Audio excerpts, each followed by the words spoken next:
thanks so much for helping us find our brother, Jonathan Michael Riley. Jon Riley's been missing since April 26 of 2013.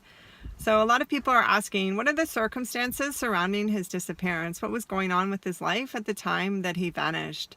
My brother and I are really close. We were in contact via email and phone quite regularly. At the time of his disappearance, we were actually working on a project and we were in pretty much constant communication. And his emails just suddenly stopped. With my sister, they Skyped every Sunday and same thing, just communication suddenly stopped.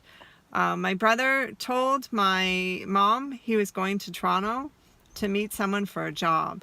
So my brother was living just north of Toronto, about 3 hours north, in a place called Meaford, a sailing community, and he worked in computers. And so he would have contracts, and when those contracts expired, when he was in between contracts, he would pick up various jobs. Meaford is not a place where there's any jobs, and so he would take the bus from Meaford to Toronto, and he would stay in an area called the Village. As everyone knows, that's where Bruce MacArthur took his victims from. The Village is the center of downtown Toronto, and it's just north of the bus terminal, and it's also where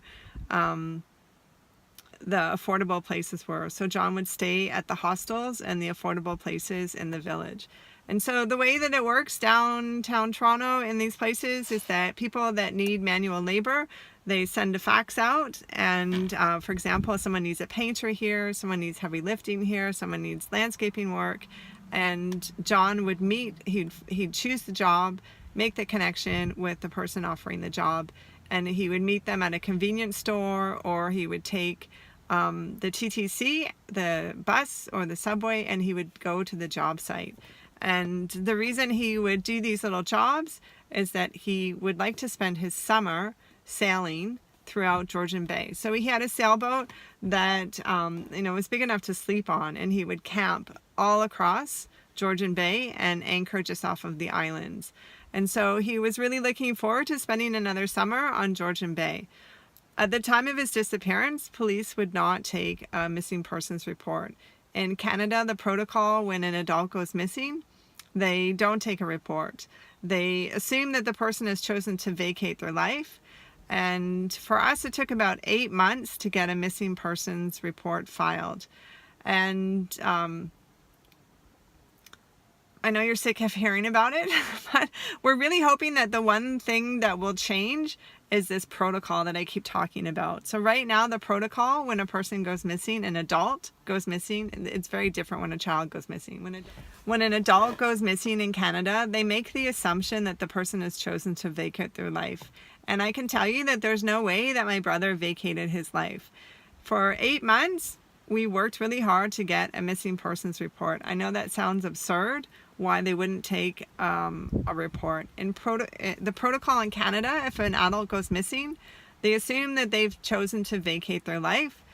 There's a database called CPIC that connects the police. It's an internal database. There's local, like the Toronto Police, and then there's provincial police, the OPP, and then there's the national police, the RCMP. And the databases right now are very disconnected. And so when a person goes missing in Toronto, you would think you would be able to go into a police station and file a report and let them know that the person is missing. But it's not the way that it works right now. We're hoping that we will be able to change that.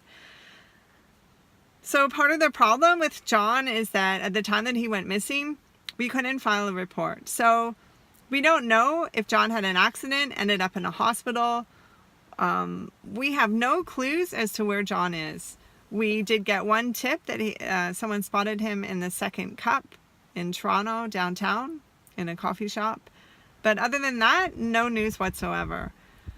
Jon would not have vacated his life. So one of the things that was complicated for our family was that Jon is a world traveler, and every year he would do a big trip. Like most recently, he was in Spain hiking the El Camino, but he would spend a lot of time planning and training and researching the countries. He wouldn't just spontaneously go.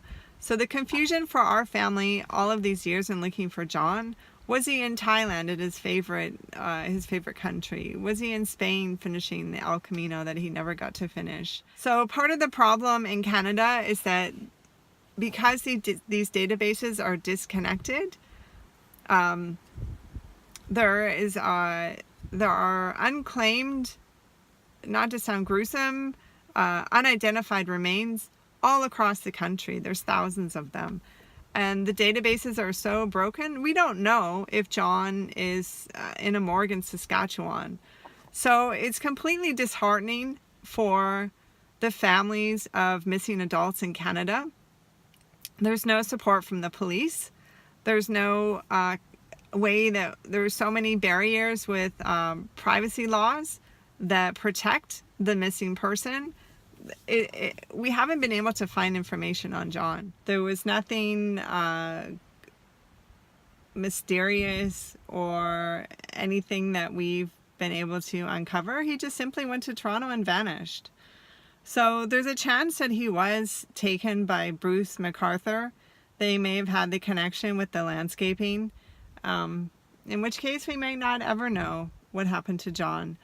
But there's something called ambiguous loss, where you're just suspended. You're not able to grieve the person because you have to hold on to hope. I love my brother so much, and I hold on to hope, and it sounds absurd that 5 years after someone's disappearance that they could possibly reappear, but we believe anything's possible. There is a chance that Jon's still alive. It's so hard to make a coherent sentence when I talk about Jon, because my heart is just so broken not knowing what happened to him.